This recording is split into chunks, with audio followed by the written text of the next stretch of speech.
Hey everyone, and welcome to the Ask Reaching Your Heights show, episode 11. And on today's show, we're going to talk about how to fuel your performance. My name is Lauren Early, and I am a former 6-time World Irish Dance Champion who is now devoted to helping every dancer achieve big dreams of their own. On each episode, we will bring you the best questions to help you discover and unlock your full potential so that you can benefit in every possible way.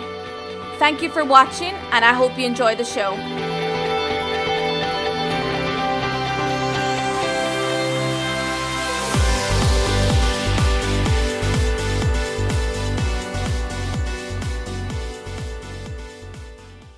Okay guys, so welcome back to the show.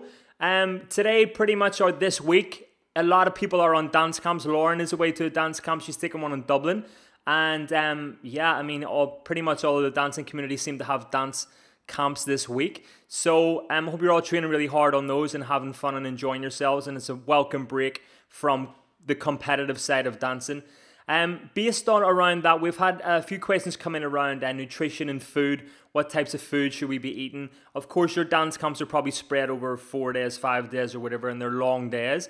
And so obviously nutrition is massively important, as it is all days. So up until now, we've kind of tried to keep the topics of the podcast and show surrounded around the same types of things. So it's around performance, stamina, or whatever it might be. And we haven't really touched on any nutrition-based podcasts just yet. But I think now would be a really good time to actually answer some of those questions on the show so that we can actually just go into a little bit more detail and use this period where there's not really a lot of competitions happening and most people are on dance camps, they're having breaks and so on, that we can actually sit back and actually have a look at nutrition because it is a little bit more detailed. Of course, you can make changes straight away, but the most important thing is just understanding. With food, it's understanding why you're choosing certain things and just understanding a little bit of what that food gives you, as opposed to just going and doing a training session where you don't really need to know as much detail. So we had a question come through from a girl called Mairead. And Mairead basically asks, "Hi Lauren, what types of foods do I need to eat to give me energy to dance better? I have a dance camp happening all week and I want to make sure I have as much energy as possible."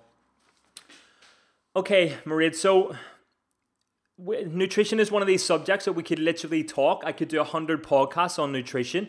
And it's kind of the more you know, the more you realize that you don't know, right? And sometimes that's one of the biggest problems with information is that when you give people a little bit of information, sometimes a little bit of information can be worse than no information at all.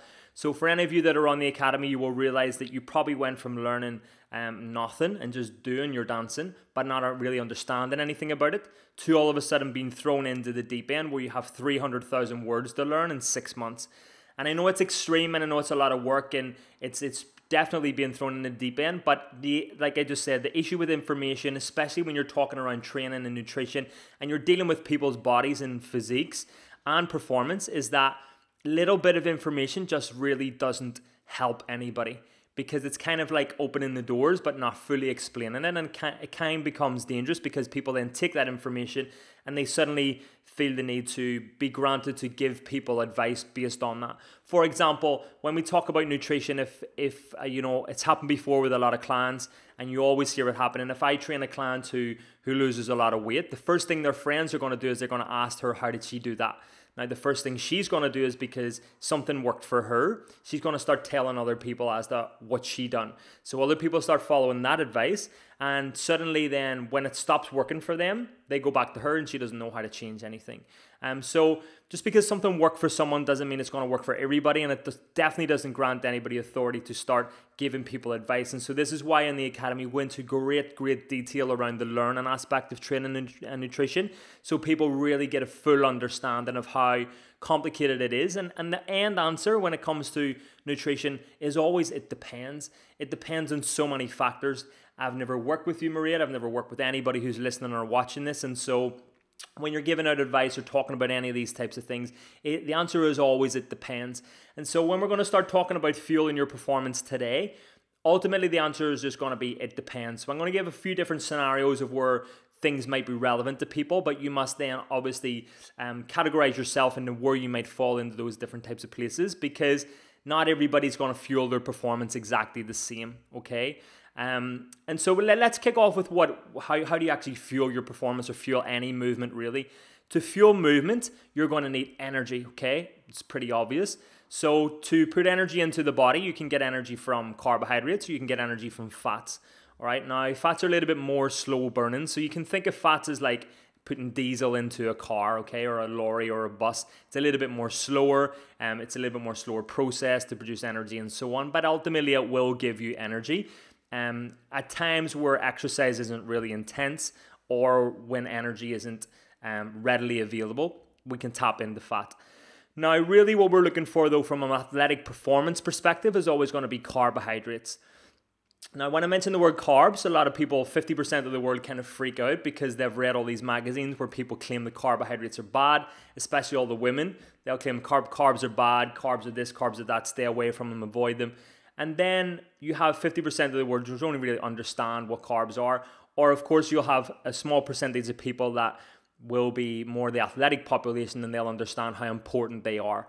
But one of the issues we have here is that, let's say, for example, well, first of all, carbs, they give you energy, right? So carbohydrates are the body's preferred source of energy. And they're the foods that everybody loves, yeah? So they're all of your sweets, your sugars, starches, pasta, breads, rice, cakes, sweets, fruits, all those types of foods. Of course, you can go even deeper. You can say good carbs, bad carbs, or sugary carbs and slower digesting carbs, such as potatoes and so on.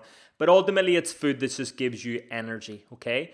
Now, one of the issues with this is that when people read a magazine, so let's say I'm an athlete or a dancer and I'm reading a magazine, a women's magazine that's based around post-pregnancy fat loss, or is based around, just your typical article that you're going to see in a women's magazine. It's generally based around weight loss, calorie reduction, all of those sorts of things, slimmer, healthier, and so on. Now, with that type of article is going to come a reduction in food, and it's probably generally going to come with a reduction in carbohydrates, right?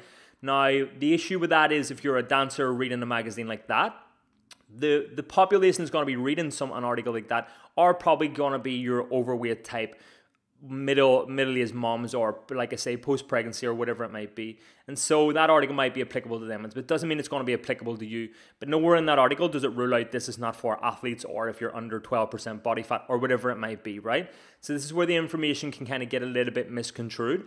But so you're reading that magazine, you think, okay, carbs are bad, right? The headlines are how low carb diet, this is the best thing ever, and so on and so on.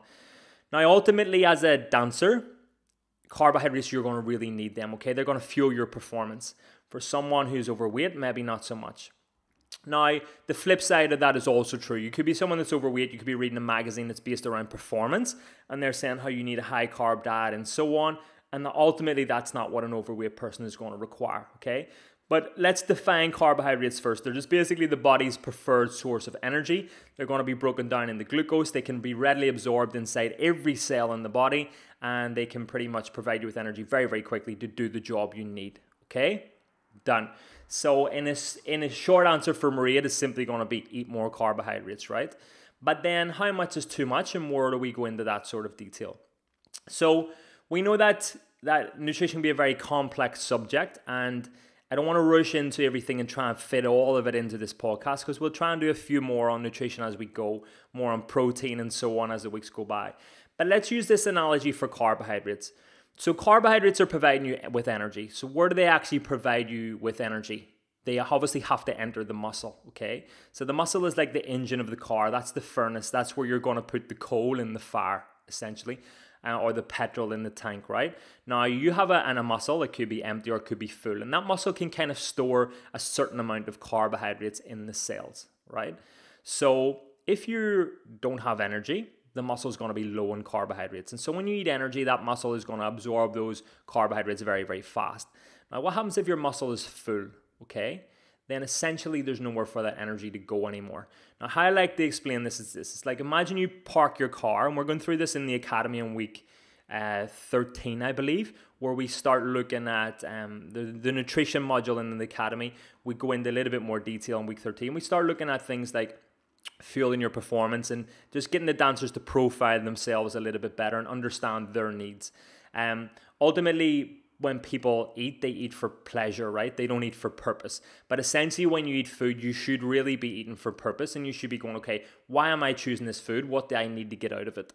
But essentially, people are choosing food for pleasure because they want to get out of it something that tastes nice rather than something that's going to have a benefit to the body. For example, if you're a dancer who's going to go and buy a Gatorade, you might be going to buy that Gatorade because you're going training, and then you know that it's providing you with the sugar and the energy that you require to fuel that workout, okay? That's a really good way to think. And then you just need to apply that rule to the rest of your food, because then you're going to go home and you're going to go, okay, I'm going to maybe have some protein because I know I need that protein to help me recover from the workout or whatever it might be. So you're adapting that mindset to all of your food. And then of course you can have a treat here and there, and that's for pleasure, but ultimately it should, 80 or 90% of it should all be around purpose. But then if you're someone that's overweight or someone that just goes and buys a Gatorade because you like the taste of it, it's really defeating the purpose of that product. Now, of course, if you're the company who sells it, Coca-Cola or whatever, you obviously don't mind, because half of your, probably 80 or 90% of it's going to come from people that just like the taste of it anyway. But that's the mindset you need to be in when it comes to nutrition, right? So here's the analogy I'll use when we talk about carbohydrates. It's, imagine you park your car in your garage, okay, and you fill it up with gas or petrol. So you fill it up with gas and you park your car. And then you go away for a week. You don't drive your car for an entire week. And then you come back a week later and you try to fill up the petrol tank again. What's going to happen? Okay, your petrol tank's going to overspill, right? Why is that going to happen? Because you haven't moved the car in an entire week. So that petrol tank is still completely full, or your gas tank's still completely full, because the car hasn't moved. So there's no energy that's being consumed, okay? Now, it's essentially the same in the human body. If you fill your body full of carbohydrates or full of energy or petrol or gas, whichever way you want to look at it, you're providing your engine with a lot of energy. Now, what happens if you don't move that car all week? You don't move your body all week, or very little. There's no great requirement to have even more energy or carbohydrates coming in, because your petrol tank isn't being emptied. Makes sense? So if you look at someone that's overweight, this is essentially why we would be told to restrict carbohydrates for someone that's overweight, because when you're overweight, you have your muscle cells are pretty much already full, okay? So what happens when you eat carbohydrates is they get broken down and they get carried to the muscle, where they pretty much stand at a door at the muscle and go, okay, can we enter the muscle? If there's no room, then the carbohydrates will be refused entry into the muscle, and then they'll go back into the bloodstream. They'll circle around where we have high sugar levels, and then they're going to have to eventually be laid down as fat, okay? Now, fat is then basically an energy store. So you imagine then that you have a car and you have a full gas tank, but then you also have a jerry can in the back and it's full of petrol gas too.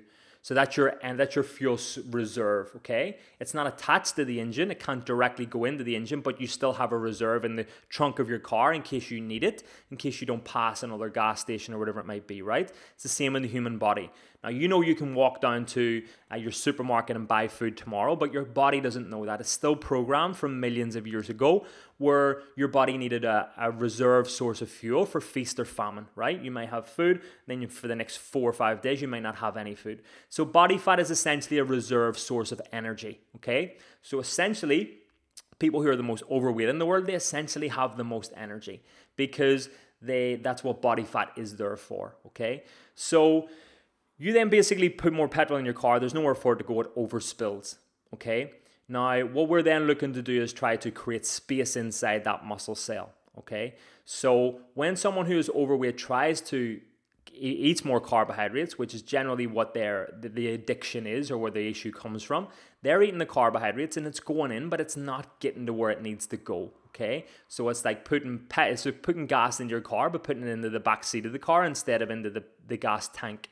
All right, it's still going into the body, but it's just not able to get to where it needs to go, because when it goes to the muscle is already full of energy. So the body goes, we can't accept this yet, so we're going to have to lay it down as body fat. And it lays it down as body fat for a time in the future where it will need it again for the muscle. The problem is, if you continue to eat eating carbohydrates, there's no need to ever tap into the body fat, because the extra carbs that you eat are continually filling up any space that's inside the muscle, okay? So essentially then, with an overweight client, we're going to restrict carbohydrates initially, because I want to create space inside that muscle. So I'm going to get them to move a little bit more, and we're going to lower the carbohydrates that are going in. Now what happens here is, as they're moving more, their gas tank is being emptied, a little bit more, and as they're eating a little bit less, there's no reserve coming in, which means what's going to have to happen, the body's going to have to tap into the muscle, the body fat stores, start carrying it back out, reverse the process and bring it back into the muscle to be burnt as fuel, okay? So that's essentially how fat loss works, is that we will overeat in carbs, they'll be laid down as fat. We won't eat any food really will be laid down as fat, but you overeat, it gets laid down as fat. When you then have space inside the muscle, it will be brought back in, but it's up to the person to create the space, which is essentially why exercise will help you burn fat. You're just creating movement, okay? So I hope that helps you understand that. Now, that's for someone that's overweight. So their petrol tank or their gas tank isn't being emptied very often in comparison to the amount of petrol or gas that they're putting in, right? Now, if you're then a dancer and you're doing a dance camp for 5 days per week, 5 days this week, like Maria is, that gas tank is going to be emptied very, very quickly every day, okay? Which is essentially why carbohydrates now become a huge requirement for someone like that, because your gas tank, your car is never in the garage. It's being moved all the time, okay? If you look at someone that finds it easy to put on weight, their movement is generally very low. They don't move a lot, okay? So they'll claim to put on weight very easily, but they just don't really move very much. If you look at someone who finds it hard to put on weight, okay, someone that's very active and very, very lean, they find it hard to put on weight. It's just because they're moving so much. If you track their movement, track their steps, they're moving so much, right? So the whole idea here is that if someone wants to put on weight, we try to get them to do a little bit less so that they're not clearing out the tank as much. If someone's trying to lose weight, we try to get them do a little bit more. And that's just from a weight loss, weight gain perspective, right? But if we're talking here from athletic performance perspective, then you also have a couple of categories. If you're a dancer who is at ideal weight, okay, then you want a diet that's maximizing carbohydrates because your petrol tank's being emptied all the time. Now, if you're a dancer who is underweight and needs to increase their strength or their power, or they're just too efficient and they need to put on a little bit of weight, you would also then need to eat more than what you're burning off. Of course, that's going to put you in a calorie surplus and you're going to increase weight. And then if you're a dancer who needs fat loss, so if you're too heavy of a dancer or your body fat is too high, and by the way, a lot of people are a little bit iffy about talking about these subjects, but ultimately it is what it is, right? No one's judging anybody. There is lots of dancers out there, every sport. I've worked with the heaviest people in the world. I've worked with the lightest people in the world. I've worked with every type of person you can imagine. And so it's a little bit easier for me to talk about this. But ultimately, it is what it is, yeah? If you want to be, there is an ideal body fat range for optimal performance, and you're either in it or you're not. So if we're in that range, maximizing carbohydrates is perfectly fine because we need that energy, right? If you're under that range and you're too light or you need to increase your weight, obviously we need more than what we're burning off.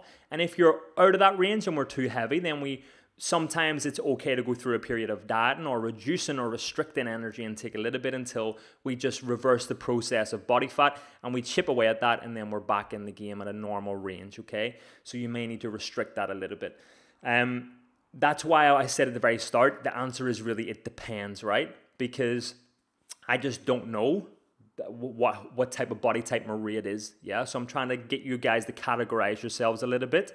And that's ultimately it. So we just need to, if you're a dancer who is lean and optimal weight, we just need to maximize performance, and therefore carbohydrates should make up 50% of your diet. They should be in every meal because your petrol tank's being emptied all the time. If I have trained someone that's overweight, there'll be 0 carbohydrates in their diet for the first few weeks anyway, because whilst an athlete's nutrition plan might be made up of 50% carbohydrates or even 60 I've went to, or sometimes even 70 when the people that are really, really efficient and really, really lean.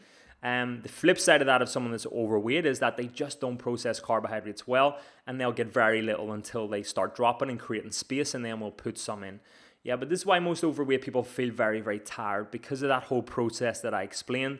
The carbs go in, they're refused entry into the muscle, they float around the body, they get laid down as fat, they're tired, and so then the cravings come again, and it's just a kind of vicious cycle. And ultimately, you just need to create space, right? So, and then obviously you have to look at the power to weight ratio type elements. So as a dancer, as an athlete in any sport, you're always going to have a certain type of weight. If you look at like boxing or or whatever, there's always going to be like weight categories. So these people will always have to alter the nutrition based on the weight they need to be at, boxing, judo, and so on. If you look at someone like a dancer, there's really no weight restrictions, but we just need a really good part to weight ratio. And really what that means is we need to have you as strong as possible, but also as light as possible in that strongness, okay? And so that your part to weight ratio is really, really good, and that you're getting maximal lift off the ground. If I put 4 kg or 5 or 6 kg weighted vest on you and try to get you to jump, your height is going to be massively restricted, and you're never going to be able to get up on the hips or get up on the toes, okay? Because it's just extra weight. If you're optimal body weight, then those things should be a little bit easier and you can control things better. So that's really where we're at with carbohydrates, part of weight ratio. You just want to make sure as a dancer you're there. If you're not there, which is fine, everybody can take a month off or a few weeks off and go crazy. And when I talk about dancers being overweight, I'm talking about overweight. I'm literally talking when people are drifting, a few kilos here or there. Lauren did it. Everybody does it when they take a break. They want to eat bad food. That's fine. As an athlete, you can process that and deal with that for a short period of time. When it's time to get back on the bandwagon again, and it's going to be off season, you might not have a competition for months and months and months. Off season is always a really good time to get rid of any unwanted body fat if you're in that category, because it's going to lower your performance a little bit just because you're restricting calories. So you want to maximize carbohydrates for lean dancers. You want to maximize them even more if you're underweight. If anyone is overweight, we want to minimize them a little bit until we just start reducing that process and slowly add them back in. Essentially, you just got to earn the right to have your carbohydrates. If you're lean and active, you get a lot of them. If you're overweight and you're not active, and I'm not talking just dancers here, I'm talking the whole entire world, you don't really have earned the right to have energy because you already have enough of it stored. Yeah, so it's really that simple. How much carbohydrates can the body store? Depends on height, muscle mass, and all of those sorts of things. But in reality, the body will probably store around 400 or so grams of carbohydrates at any given time. Okay, now if you're moving all the time, you've got your daily 10,000 steps per day, you've got a really hard training session of dance class for 2 to 3 hours that night, and so on and so on, you're going to get through pretty much all of those. And so it's always good to have them in your diet. Just look out for, your energy levels during the day. When people go, I'm feeling tired, do I need more carbohydrates? It's not enough information. Sometimes you'll be tired. If you're really lean and you're tired, the chances are you need more carbohydrates, right? If you're overweight and you're tired, the chances are you got too much carbs going in and you're just tired because of the insulin moving around and the sugar levels are constantly up and low. And so tiredness isn't really a good enough clue. You got to take the tiredness element of what you're feeling, but also refer that against the food that you're eating, refer that against your body weight, refer that against how much movement you're doing, and just really picture yourself. And that's kind of what we're trying to achieve with the Academy, is that just getting dancers to understand a little bit more about what food is, but understand a little bit more about their body. Obviously, I've never worked with anybody watching or listening to this individually, and so no one should ever really be given nutrition advice unless they've sat down with you, looked at your history, looked at everything that's happened in the last 5 or 6 years, the lowest weight you've been, the highest weight you've been, any food allergies, and so on and so on and so on. But it's still important to understand these things about what carbs are, how we fuel performance, and also gives especially young girls an idea when they see articles or they see magazines or they see things that say, the low carb diet is the best way to go and so on. Is it really, or is it just for that demographic of who they're trying to sell that magazine to? And so I really hope that this episode has made you understand what carbs are, how they're going to be beneficial to you, how much that you're going to need, the types of foods you can get them from, and as a dancer at optimal body weight, you really need to maximize your energy performance. Guys, that's it for today's show. We're going to flip on over and go into more protein and so on as the weeks go on. So whilst you're talking about fueling your performance, that's not actually recovering from the performance, okay? Because obviously carbs are going to fuel the performance, but any damage done is going to need to be recovered from, and that's where protein comes in, and we'll go into that a little bit later in the next episode, hopefully. So guys, that's it for today's episode. We are I'm in LA with Lauren in a couple of weeks, so we think we're possibly going to try and do some sort of LA meetup, whether we take on a large group somewhere and we all just go and we have a hotel lobby or whatever we'll take over, or we may just do a small group one and make it more intimate, and we can go grab food and just sit around the table and talk everything, dance, nutrition, and so on. But if you're in LA and you're interested, I think we're there maybe the weekend of the 14th, I believe. But just shoot us a mail. We'll throw out some details. It won't be, you know, a huge heads up 2 weeks or so before. It'll just be like the last one that Lauren done in Boston, where it was literally, I think maybe the day or two before. But it will be the weekend. It will probably be a Saturday if we can make it. And let's just meet up and talk dancing. And if you're somewhere else, hopefully we'll get to you. So guys, that's it for episode 11. If you have any more questions around nutrition, throw them in, and we'll try and do 3, 4, 5 podcasts and shows based around nutrition. We'll cover carbs this week. We have a few questions around protein, so we'll try to get those in next week. And then anything more detailed or any questions that you might think of off the back of this one, keep them coming and we'll build on it. Have a good day, guys. I'll speak to you soon.